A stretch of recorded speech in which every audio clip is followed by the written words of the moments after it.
Adam, it's nice to meet you. Little did I know, I only found out about this recently. I didn't know you had a prosthetic foot. Oh yeah. So do you find it advantageous to have a prosthetic foot in terms of being a comic? It was a weird one because I didn't talk about it for years. Very early on I had a manager who said to me, look, if you start off talking about your foot, you're going to be known as the one-legged comic. So maybe you should just build up your comic chops first. Work out how to be funny about other stuff before you... And also before you talk about it, but also find what it is you want to say, why you want to talk about it. So I would say for the first 13 years of doing comedy, I never mentioned my foot. So it was like the elephant in the room, sort of, I guess you could say. Kind of like the elephant foot in the room, yeah. Do you happen to accessorize it? Does it come in different colors? Is it like a standard issue, like prosthetic? I have two. This is my standard issue for walking.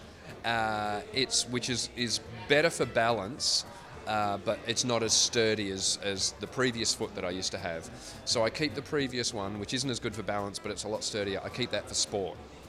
So if I'm playing tennis or golf or whatever, or a football, I'll put the other foot on a few hours early, make sure I get used to it, and then I'll go out and kick a football with it, and then I'll come back home and put this one back on again. I find it really hard to explain to my 2-year-old daughter why I'm going away to make people happy somewhere else. Thankfully this week I got away with it by telling her that Kermit was doing a show with me, and she, even at 2, got quite excited by that, and I said that Kermit will give me a hug and I'll bring a hug back home for her.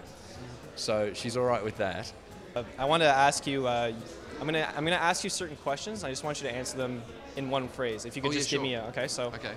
Your impression of the festival. Massive trade fair, heaps of fun.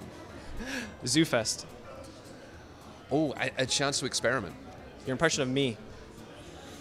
Considered. And your impression of yourself as a comic. Lucky. Great. Adam, thank you so much. Real pleasure. Thank you.